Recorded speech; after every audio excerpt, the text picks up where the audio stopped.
Okay, so sabi sa 7610, ito yung ibig sabihin lang ng abuse. Hindi ko na isa-isayin yan. Gusto ko mag-focus sa isa.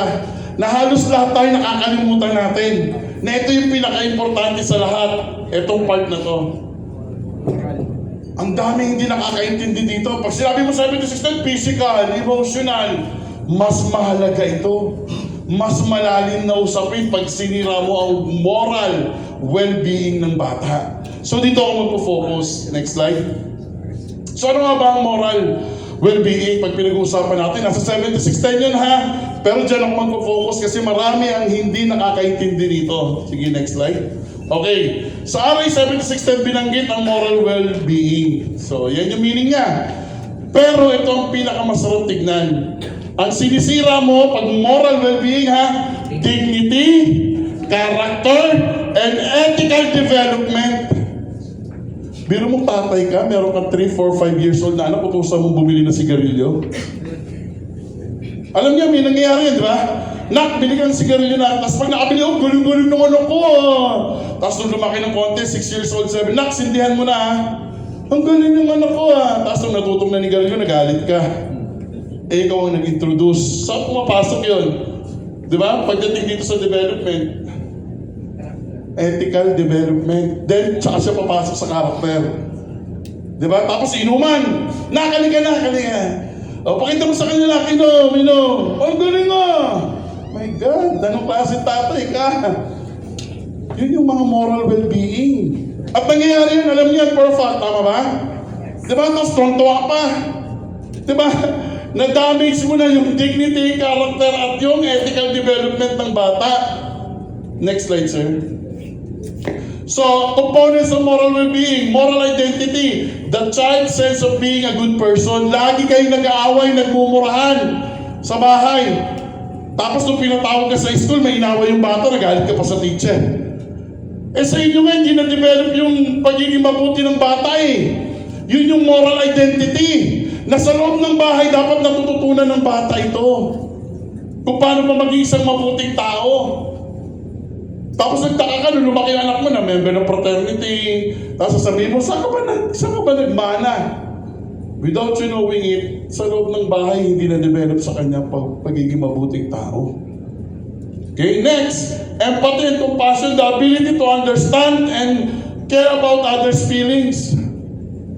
Nag-aaway yung magkapatid, kinampihan mo lagi yung bunso. Paano madidevelop sa kanya to? Hindi niya naiintindihan kung ano yung nangyayari. Pagpasok sa school, ng bully ngayon siya. Bakit? Hindi naman na-develop sa kanya to na maintindihan yung nararamdaman ng ibang tao. Kasi sa bahay, pag nag-aaway silang dalawa, ano yung ginawa mo sa kapatid mo? Sinuntok ko ba? Sinuntok. Hindi kasi ginawa niya to pero sa tingin mo, tama ba na suntokin? Hindi po. Very good. O mag-sorry ka. Yun yung dinidevelop mo. Maintindihan niya na nasasaktan yung isang tao. Hanggang sa paglalaki sa yun yung maiintindihan ng bata. Diba? Pangatlo, conscience development, understanding fairness, justice, and responsibility. Yung kapatid mo nagugas kagabi, ikaw naman yung, ba't ako? Paunawa sa bata. Ano ba yung fairness? Ano ba yung patas? Kaya kapag may teacher pupunta sa akin, Sir Ems, may nagsireklamong nanay sa baba. Sabi ko, bakit? Kasi nag-aaway yung dalawang estudyante, sir. Hindi ko naman nakita, nag-aaway na pa sila. Nasa likod, nakurot daw yung anak niya. Pinatawag yung nanay sa office. Sabi ko, mother, din tayo mag-usap. Anong problema, mother? Eh kasi sir, bakit may teacher naman? Bakit nakurot yung anak ko? Ganun siya, galit yung mga. Hinayaan ko lang magsalita. Pero sa magsalita, tinanong ko, sa bahay mo ba hindi nakukurot yung anak? Ay, hindi, sir. Alaga-alaga ako yan. Sabi niya, ganun. Ano pong hindi na-develop sa anak nyo? Ano pong na-develop? Kasi po, ang bata sa bawat stages, may na-develop dapat. Ano hindi na-develop sa anak nyo? Nagulat siya nung sinabi ko to, part na to. Kasi sir, siguro lagi na kami narinig nag-aaway ng papa niya, tapos napayak na yung nanay kasi sinasampal siya ng asawa niya. O kaya pala, ganun yung anak nyo. Gumanti yung bata, kinurot siya kasi binato niya. So, mother, importante ito, hindi na-develop sa anak niya. Okay? So, itong part na to ng conscience, ganun din. Sa nakawan, yung bata, ninanakaw niya yung gamit ng kaklase niya. Kasi sa bahay, may nakikita yung bata. Sa social development, nagsisimula lagi yan sa loob ng tahanan. Tandaan nyo kung kayo merong mga anak, na nag-aaral ngayon sa public school, huwag niyo sisihin ang school. Okay? Huwag niyo sisihin ang school. Bakit? Walang kinalaman ng school doon kasi magsisimula sa bahay ang social development. Kung ano yung nakikita ng bata, yun yung mangyayari pag lumabas siya. Yun yung magiging ugali ng bata. Okay? Lahat ito manggagaling dapat sa loob ng bahay, and then moral courage. The strength to say no. Kasi mali. Napabarkada yung anak mo, grade 7, grade 8, nasama sa nakawan sa 7-Eleven kasi challenge siya ng mga katropa niya. Sige, pag di ka kumupit, di ka sasama sa tropa. Hindi na develop sa kanya to. No. And to speak up when something is wrong. Bakit? Kasi nakikita naman yung nanay niya pag inaaway ng asawa, ng tatay niya, tahimik lang yung nanay, iyak lang eh. So sa kanya, nagiging tama. Bakit? Ang ginagawa ng matanda, nagiging tama sa mata ng bata. Diba? Ito yung marami hindi nakakalam pag pinag-uusapan natin ang 7610 na mas malalim ang usapin pag well-being ang pinag-uusapan natin patungkol sa bata. Next slide. Okay. So ito, daanan lang natin. Forms ng child abuse. Pag sinabi natin physical, ito yun. Okay? Ito yung usually nangyayari. And then we have the emotional, sexual, neglect, and exploitation. Ang nakakalungkot sa lahat ito, madalas, sexual abuse.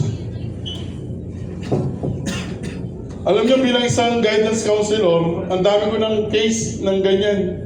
Sexual abuse. At sobrang nanlulumo ako pag ang naririnig ko, tatay ang nanghipo sa kanyang anak na babae. Minsan, mapapaisip ka na lang eh. Diba? Kanina may narinig ako sabihin na magtrabaho sa malayong lugar dahil malayo, tumikim ng iba. Kasi nga, pangangailangan ko yun eh. Narinig ko kanina yun eh. Tandaan nyo ha, pag nalilibugan kayo, magbati kayo. Bakit maghanap ka ng babae? Diba? Kaya nga mayroong ganong klase eh. Sa psychology, when it comes to sex psychology, tinuturo yun. Eto pa isa, buti naalala ko. Sino sa inyo dito mga lalaki na may anak kayo lalaki, tinuruan niyo yung anak ng lalaki na siya ay pwede nang makabuntis? Di ba wet dreams? Pag ang lalaki, bata, nag-wet dreams, ibig sabihin pwede na siya mabuntis. Sino sa inyo nagturo na anak? Yung naranasan mo, wet dreams ang tawag dyan, nak. So lalaki ka, ibig sabihin anak, makakabuntis ka na, konting ingat. Makakaramdam ka ng init ng katawan na, usually ang term na ginagamit dyan sa atin, libog. Anong gagawin mo na? Sisilip ka sa butas kung saan may babaeng nagbibihis? Yun ba ang tamang paraan na? Pinaprocess natin yun sa bata. Simple sex education, hindi natin kaya ituro sa loob ng bahay. Minsan tinanong ko yung mga estudyante senior high school, sabi ko, sino muna nagturo sa inyo about napkin, about your menstruation? Nanay niyo ba? Hindi po. Usually teacher, usually pinsan, tita daw nila. Pero never the nanay. Simple lang yun.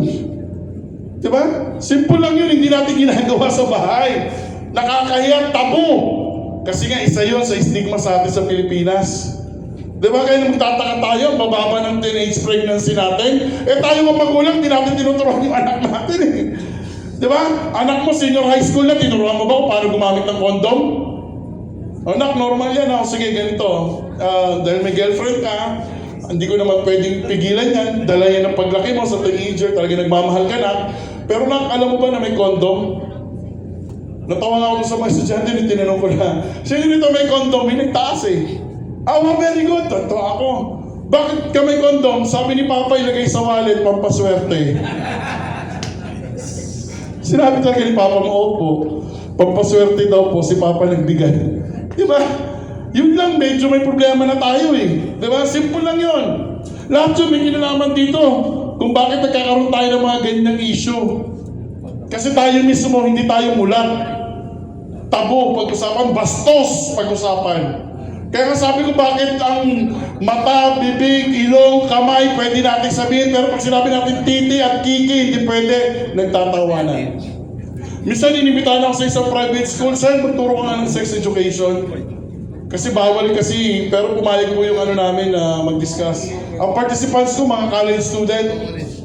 Alam niyo, pagpasok ko, nung introduce ako, umawak lang ako ng isang chok. Tapos sinulat ko malaking letter S, malaking letter E, malaking letter X. Sabi kong ganon, ano basa nyo rito? Sex! O ngayon, ito yung chok. Sulat nyo lahat ng pumapasok sa isip nyo pag nakikita nyo yung salitang sex. Tawanan sila. Hindi, anything under the sun. Sir, malibog. Sulat mo. Sir, 69. Sulat, kapit. Seryoso ko, siyempre sila nagtatawanan. Hanggang sa lahat ng kabastusan, nandoon na. Buki, titi, lahat, nandoon na lahat. And then, tinignan ko mabuti. Sabi ko, may kulang pa. May kulang pa. Tinginan silang lahat. Ginawa ko, binura ko. Sinulat ko kung ano yung kulang. L-O-V-E. Sabi ko sa kanila, di ba pwedeng may love pag may sex? Kasi pag may love, you respect sex eh. You respect people. You respect women. Pag mayroong love, di na kumibo yung mga estudyante. Yun na kasi yung normal when it comes to sex. Diba? Kaya sa akin nakakalungkot itong mga usapin pagdating sa ganito. And then we have the exploitation ng mga bata. Okay? And then neglect, failure to provide basic needs sa mga bata. Sa amin, ang ginagawa ko, nirereklamo ko sa CSWD pag yung nanay 3 beses hindi pumunta sa school pag pinatawag. Kasi mandate yun ng CSWD doon sa ating family code. Malinaw na pwedeng tanggalan ng parental authority ang magulang pag yung anak niya hindi niya sinusubaybayan sa pag-aaral. Okay? So, dadaan sila sa parenting seminar ng CSWD. Kaya next time, pupunta na yung nanay, natatakot na sila na hindi pumunta. Okay? Kasi minsan, ang mga bata ngayon, naiingit sila pag walang nanay, tapos nakikita nila yung iba, dumarating yung nanay, lalo na pagbigayan ng card. Diba? So, next slide. Okay, a father slaps his son for failing in school thinking it will teach discipline. Okay? But the child learns fear, not respect, and grows up believing love equals pain. Ito yung binabanggit ko sa inyo kanina. Ang paniniwala ng bata, napupunta sa takot, hindi respeto. Lumalaki lang siya, naniniwala siya ng pagmamahal, kaakibat niyan ay pain. Diba? Kasi yung thinking natin as a father, pero hindi natin iniisip as a child. Ano yung nararamdaman ng anak mo pag pinalo mo siya? Diba? Next slide. Signs of abuse, fear of going home or to school. Alam niyo, pinakamabigat na narinig ko pagdating sa sexual abuse. Isang grade 9 student, nirape siya ng tatay niya, tinanggal, dinala sa kamag-anak sa Nueva Ecija, nirape naman siya ng tito niya, tinanggal, dinala siya sa isang kamag-anak sa Bulacan, nirape naman siya ng pinsan niya. Alam mo, habang kausap ko yung bata, siyempre sa amin sa guidance, ganun sa counselor, kinakailangan namin yung process. Alam mo, hindi ko makakalimutan sinabi niya, this is story 9 years ago pa. Pero kung hindi ko makalimutan, alam mo sabi sa akin, alam mo sir, yung pakiramdam na naligo ka, nag-shower ka, nagsabon, naghilod ka, pero paglabas mo, marumi ka pa rin. Sir, yun po yung nararamdaman ko araw-araw. So try to imagine yung pinagdaanan ng bata. Diba? Tapos hindi pwede kasuhan kasi nakakahiya yung pamilya. Kaya nilipat lang siya ng lugar. Ayaw pumayag ng lola. Kasi anak ng lola, yung lalaki, yung tatay. Nakakasira daw sa pamilya. Try to imagine yung hirap na pinagdaanan ng bata. Diba? Tapos dahil lang sa dignity ng family, isang anak ang magdudusa habang buhay. Nakakalungkot. Unexplained bruises and injuries, sudden withdrawal or aggression, poor hygiene or malnutrition, low self-esteem and silence. Ito madalas namin tinitignan pag pinag-uusapan natin ang suicide ideation. Itong part na to, withdrawal. Pag ang bata hindi na pumapasok, sa amin red flag yun pag may aggression. Or nagkukulong sa kwarto, red flag yun for suicide. Okay, mental health. Lalo na kung ayaw niya, mga dati ng kaibigan, ayaw nila papuntahin sa bahay. Pag sinabi ng nanay na, nak, nandito yung mga kaibigan mo, ayoko. Gusto ko lang magkulong, red flag yun. For suicide. Okay? Kaya importante na may mga bata din na signs of abuse, itong part na to, pero ang totoong reason pala, yun na, victim sila ng sexual abuse. Kaya minsan nagkakaroon sila ng depression kasi feeling nila, sila pa may kasalanan. Lumapit ka kasi sa tito mo eh. Sabi ng tito mo, lumabas ka sa banyo, nakatapis. Parang inaakit mo daw siya. Di ba? Victim blaming. Kasalanan pa ng bata. Walang pinagkaiba yan doon sa mga babae na naka-cleavage, maliit, maikli yung palda, pinituhan, kasalanan pa ng babae. Kasi sexy yung suit niya. My God. Diba? Yung utak mo ang may problema. Diba? Ang tingin mo doon sa babae na yung sex object. Kaya mo binastos. Not because yung kung ano yung suit niya. Sex object kasi ang tingin mo. Ganun yung utak mo. Okay? Saglit lang po ha. Saglit lang ha. Kasi maganda kasi itong topic na ito. Okay lang mag-extend ako kahit 15 minutes. Ha? Para may process lang natin. Thank you ma'am. Thank you. Next slide. If a child changes behavior overnight, from playful to quiet, don't say, nagbibinata lang yan o arte lang yan. Tanungin natin, Nak, bakit hindi ka na sumasabay kumain? Nak, anong nangyari sa school? Napansin ko parang malungkot ka palagi. Yung tanong natin dapat, proactive siya. Hindi yung, maarte lang yung anak mo. Wag, kasi baka mamaya may suicidal thoughts na pala siya. Na kahit yung family niya hindi siya naiintindihan. Diba? Alam niyo ba yung pelikulang 13 Reasons Why? Sino napanood nun? Season yun eh, season. Ayun! Di ba ang ganda no? 13 Reasons. Tapos yung last, doon ako nainis eh, doon sa guidance counselor, no? Yun yung last, kaya siya nagpakamatay. Kay si Honey Baker. Ang ganda ng kwento na yun, bilang magulang may matututunan kayo. Para malaman nyo rin kung ano yung pinagdadaanan. Lalo na kasi babae si Hannah Baker. So kung may anak kang babae, lahat makikita mo din yung possible reason na yung anak mo pwede magka-depression. Next slide. Okay. So, nagpasan natin itong activity na to. Next slide. Okay. Sige po, ito yung process natin sa activity. Next slide. Sige po, next slide. Okay. Every adult carries the child they once were. Ang sarap kayo maging bata ulit. Nice, di mo may adult dito. Taas ang kamay. Namimiss yung pagiging bata. Yes, sir. Ang sarap no, ang sarap maging bata. Kasi sa bata, parang, alam mo yon yung mundo natin, hindi natin alam kung ano yung kasalanan. Hindi natin alam kung ano yung right and wrong. Basta gagawin natin kung ano yung magpapasaya sa atin. At malalaman lang natin mali pag pinagalitan na tayo. Di ba? Ang sarap. Di ba?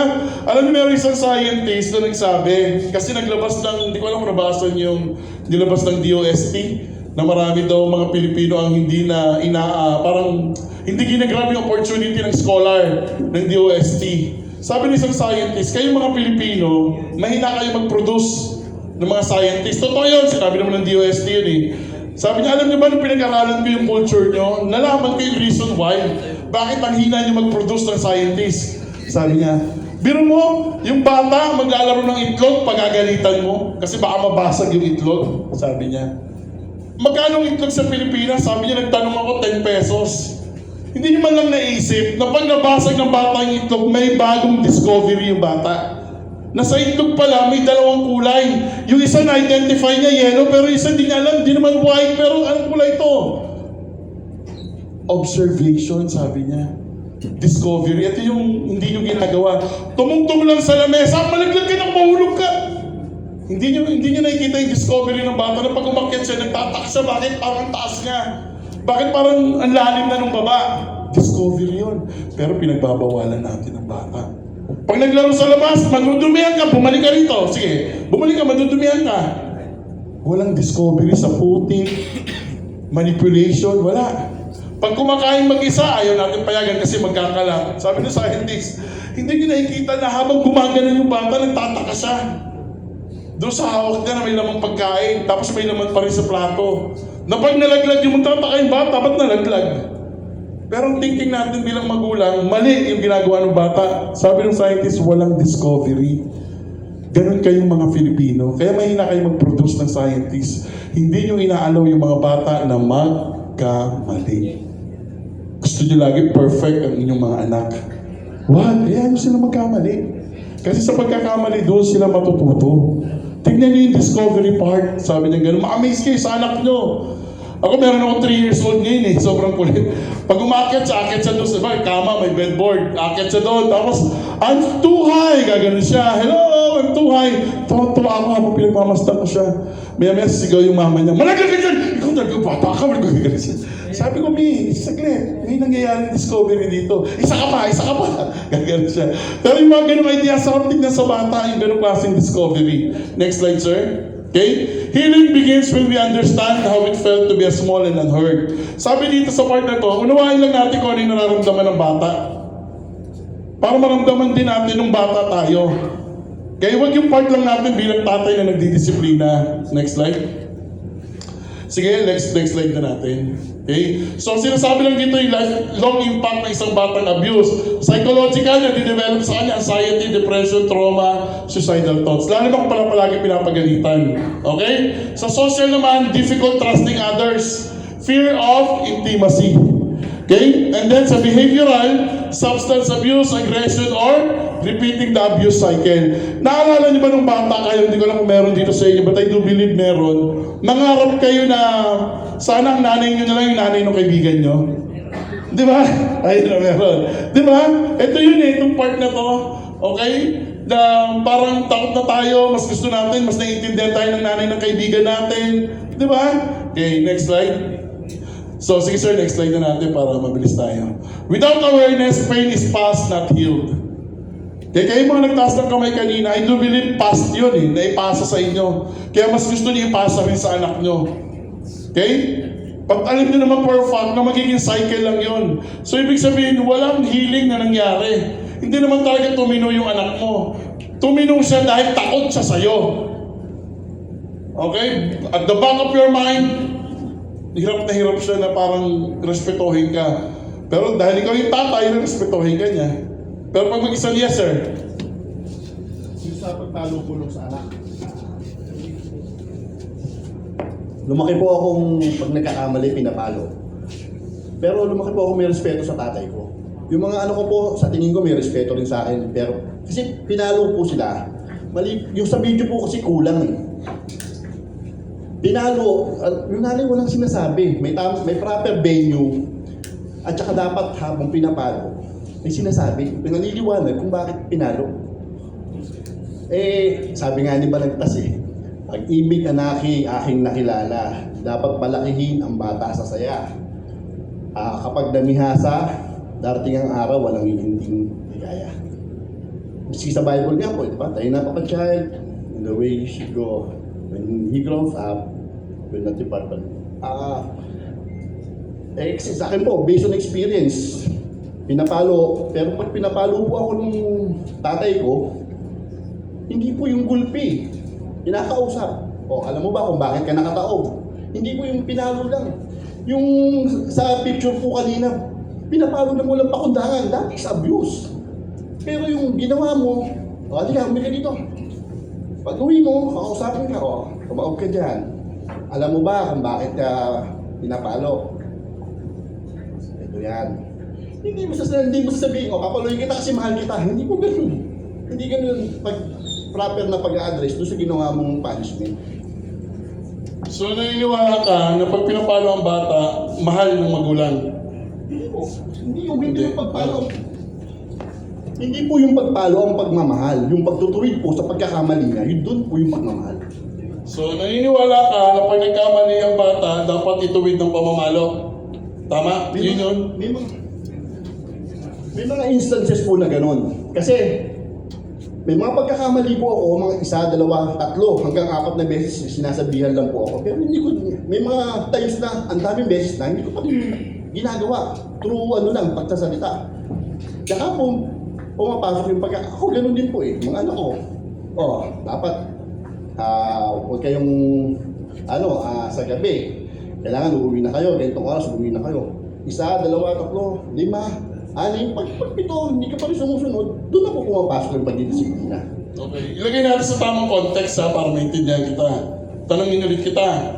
Naniniwala ka na dapat pinapalo ang isang bata pag nagkakamali para itama yung pagkakamali?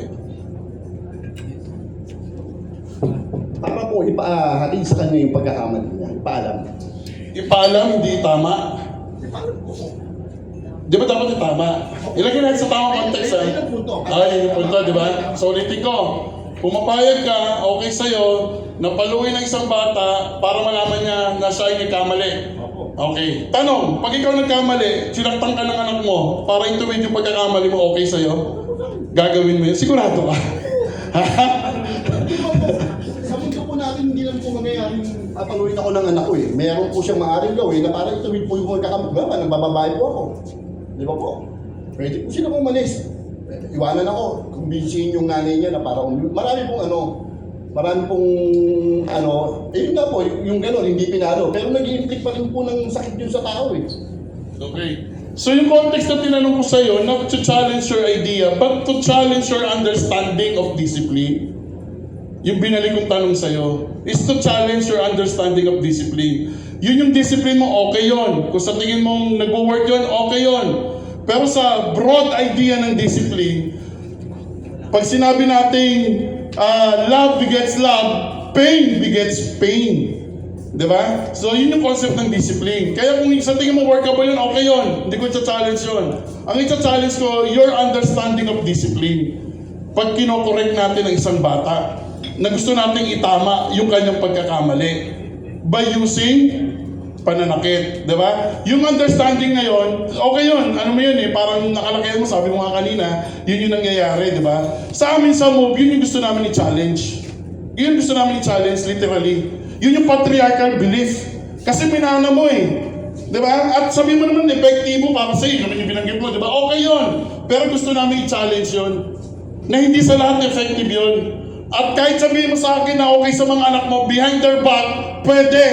Na hindi nila sinasabi sa'yo na nasasaktan na sila at napapayan sila. Pwede yun. Pero yun yung challenge namin sa move. To change the mindset when it comes to discipline. Kasi sabi ko nga, nire-respeto ko yung kay Sir, wala akong sinasabing mali, pero sa amin, yun yung i-challenge namin palagi.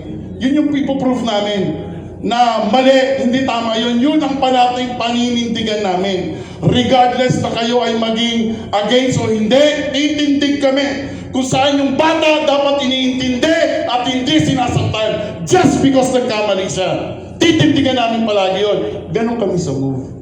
Kaya sabi ko sa inyo kanina, mababaw pa ang understanding mo kung yan pa rin ang ginagawa mo when it comes to move. Kasi ganun kami sa move. Malalim kami. Sorry kung iba yung tindig namin, pero ganun kami kasi sa move. At yun yung gusto namin ipaliwanag sa iba. And we do hope time will come, lahat na ng lalaki mag-agree. And we do hope time will come, cycle of violence mawawala. And we do hope time will come, nakikita ng bata yung nanay at tatay niya nagmamahalan at hindi nagsasakitan. Kasi ang nakikita ng bata sa matanda, nagiging tama sa kanya to eh. Diba? Yun yung ginagawa natin. So I have only 5 minutes. Sige sir, rush natin. Sige sir, lagpasan na natin. Sige sir, may pupunta lang ako na isa pa rito. Sige sir, tuloy lang natin. Lagpasan na natin yan. Sige sir.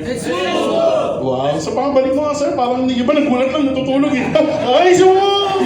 Parang gumano ng iba. Isa pa sir, balik. Sige, balik. Very good. Sige sir, next. Sige sir, lagpasan na rin natin. Healing Father. Ito, maganda yung topic na yun. Okay sir, sige, next. Okay, good. Next. Sige pa. Sige sir, next lang. May pupunto lang ako dito bago tayo mag-end. Sige sir. Sige sir. Tuloy lang. Very good. Tuloy lang. Sige sir.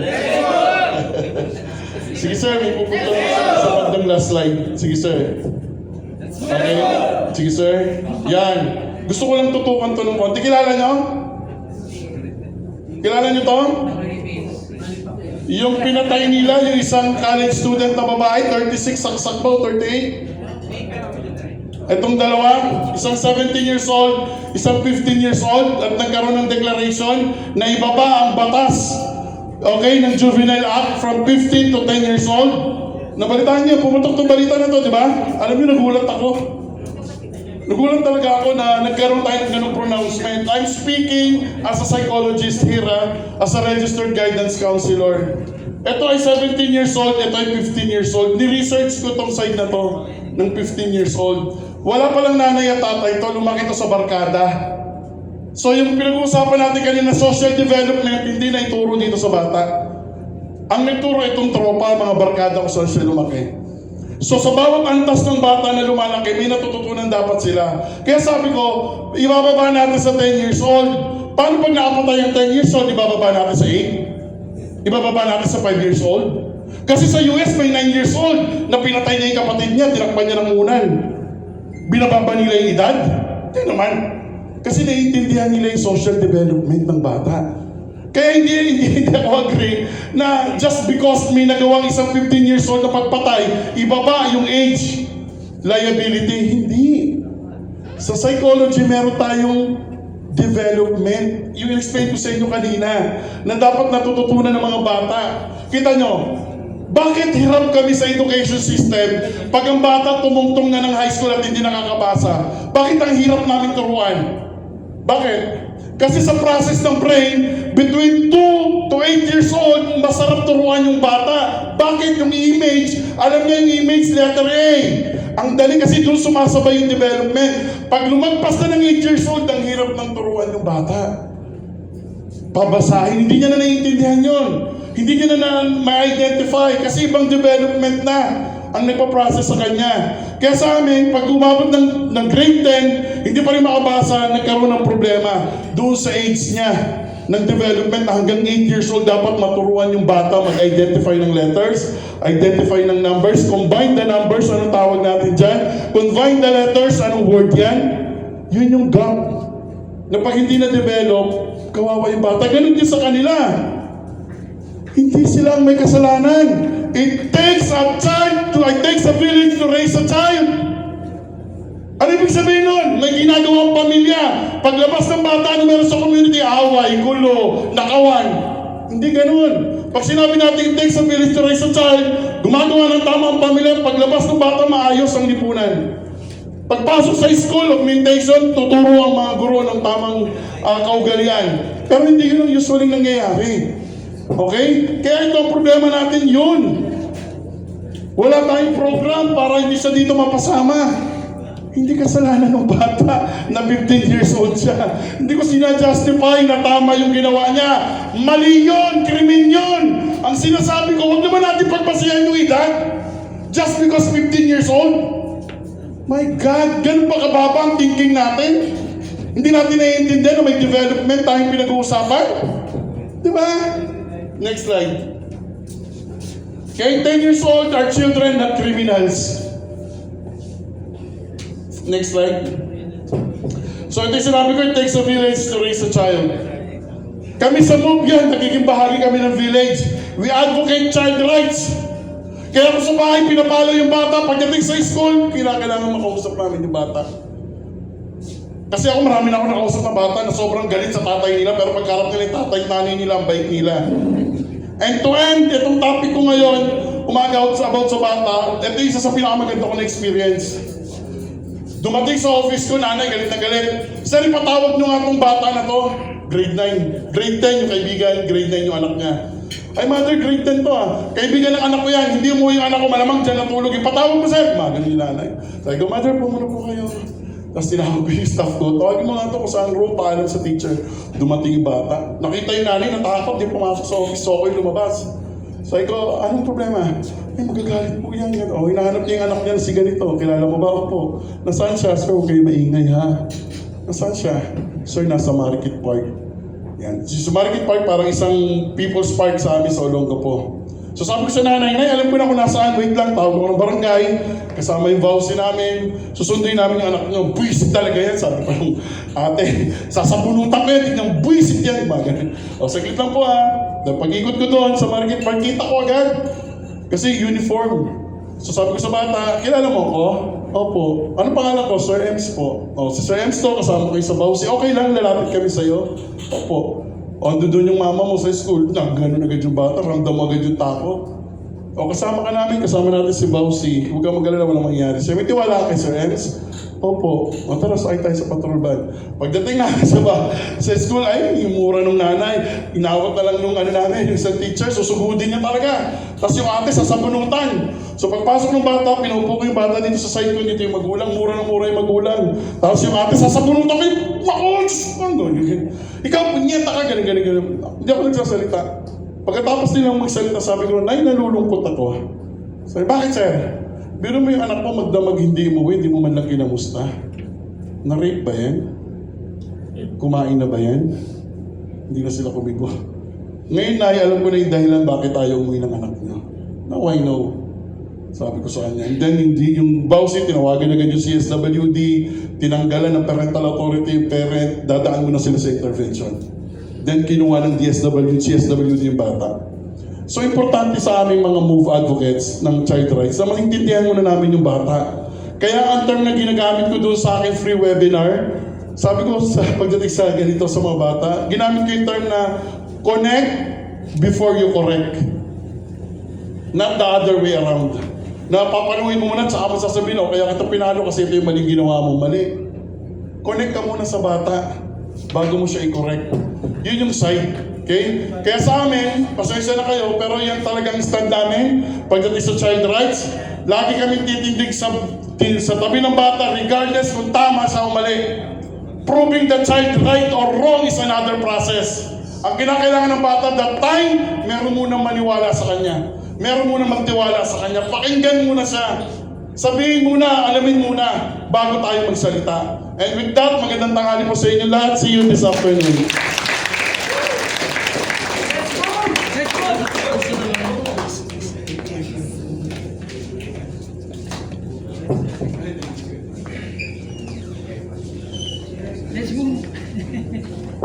Thank you so much, Sir Ems, for a very lively, interesting topic. Ayan. Quite realization po yung topic ni Sir Ems. And alam ko naman na-touch or na-tap po ni Sir Ems